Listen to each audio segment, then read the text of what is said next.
DSWD Social Pension Payout, may kaltas sa barangay? Alerto mga Filipino senior citizen, kung ganito ang senaryo o sitwasyon na inyong nararanasan, alamin ang inyong mga karapatan. Tara, pag-uusapan natin. Hold up.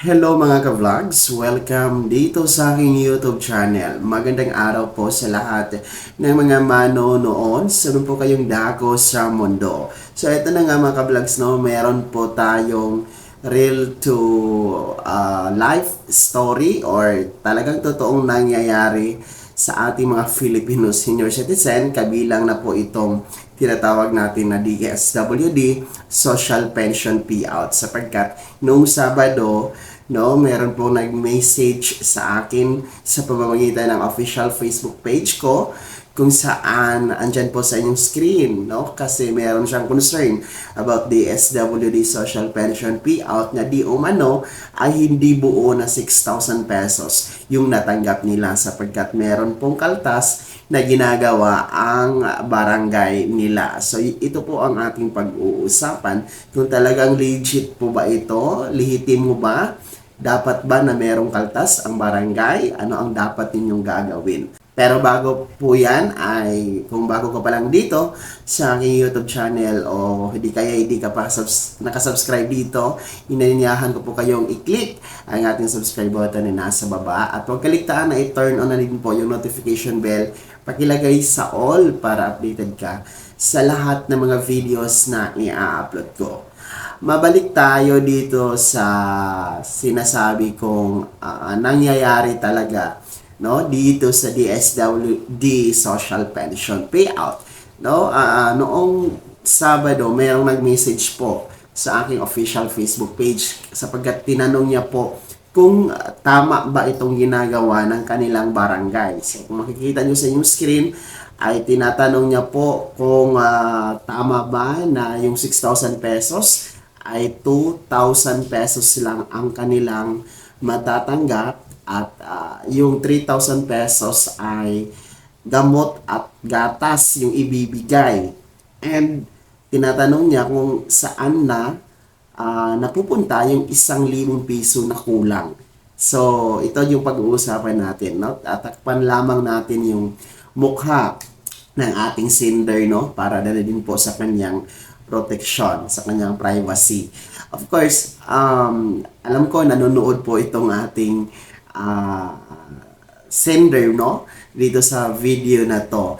And hindi ko alam kung saang lugar ito. Actually, kanina ko pa ito na-replyan.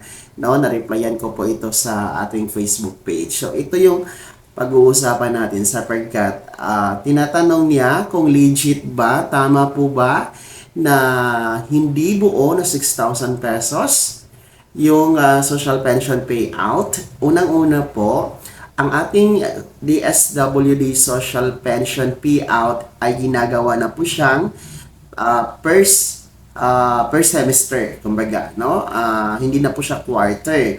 So every 6 months na po nagkakaroon ng DSWD Social Pension Payout, and katatapos nga lang po yung first semester payout from January to June. So bultuhan na siya, and then the next batch is from July to December na naman. And per semester ay meron pong halagang 6,000 pesos, sapagkat doble na nga po yung social pension, from 500 to 1,000 per month. So 1,000 times 6 months ay 6,000 pesos per 6 months. Per semester po yan mga ka-vlogs. And alalahanin niyo po at dapat niyong tandaan na ang 6,000 pesos DSWD Social Pension Payout ay buo po yan mga ka-vlogs. Walang kaltas. As in, buo po talaga ang 6,000 pesos. Ni piso, hindi yan dapat kulang.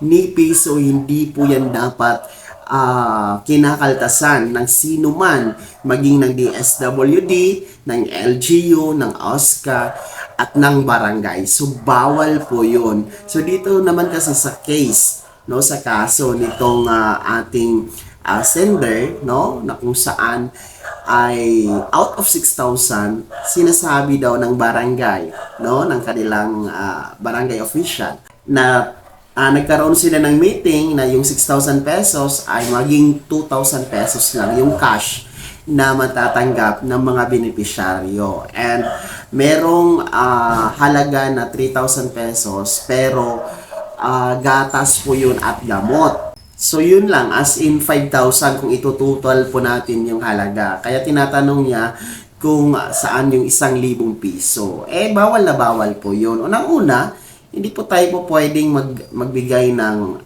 gamot at gatas kapalit ng 3,000 piso. No? And hindi naman po lahat ng senior citizen ay pare-pareho ng sakit. Kaya hindi natin alam kung ano ang mga dapat na gamot na para po sa kanila. Even yung mga vitamins, depende po kasi sa katawan ng isang senior citizen kung hiyang ka po nito or hindi. So, dapat hindi po yung ginagawa ng barangay. And, karagdagan nito, hindi po dapat ito pinakikialaman ng mga in charge ng DSWD payout, no?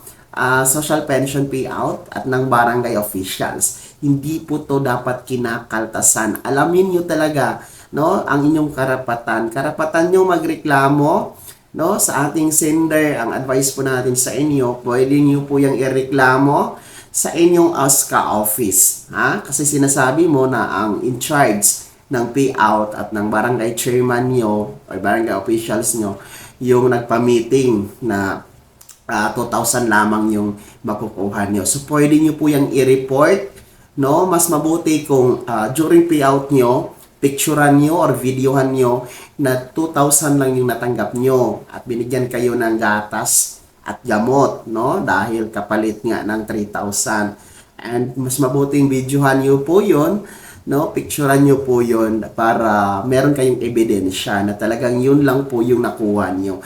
And i-report nyo po, mag-file kayo ng complaint sa OSCA or kung hindi man sa OSCA, no, mas prefer talaga, no, mag-direct na lang kayo sa DSWD field office na andyan po sa inyong LGU. Kung merong DSWD office yan sa municipal hall nyo or city hall or sa province nyo, kung saan man po kayo, doon kayo mag-direct mag-complain, no? Pakita nyo po yung video at mga pictures. Kasi bawal po yun talaga. Talagang buo talaga na 6,000 ang dapat mahawakan, matanggap ng mga Filipino senior citizen na beneficiaryo ng DSWD social pension.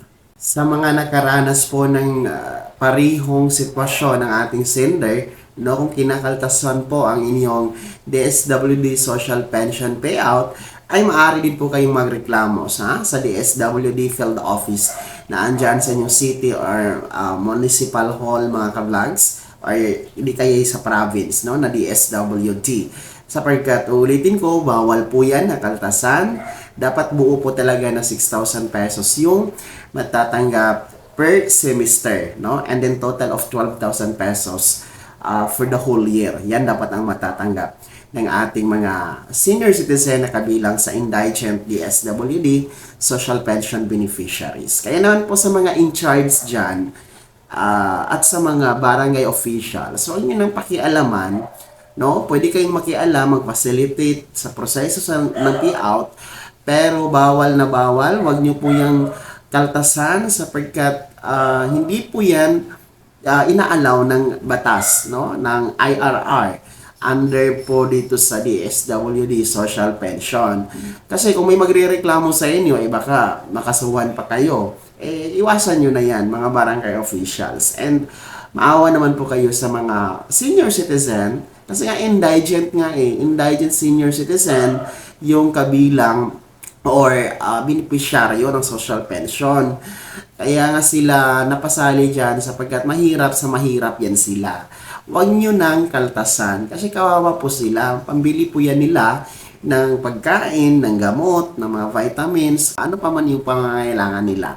So, wag nyo na yung pakialaman, wag nyo kaltasan. And kung meron mang nangyayari sa inyo, ganito, no? Pareho na sa ating sender, mga ka-vlogs, ireklamo nyo na para hindi po yan pamarisan, no? Karapatan nyo po yan.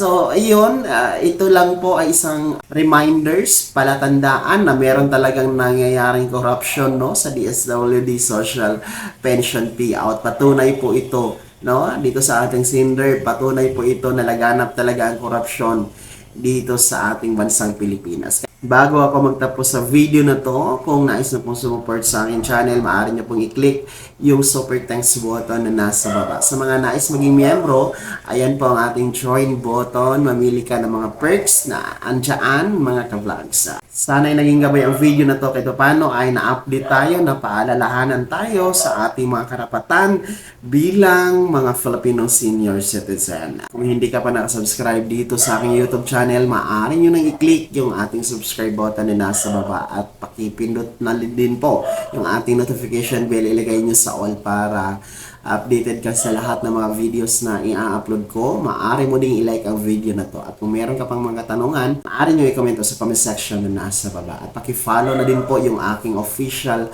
Facebook page na nasa screen nyo. Muli po, ako si Daniel Timpawa na nagsasabing dito sa aking YouTube channel, Pawang Katotohanan at lahat totoo lamang.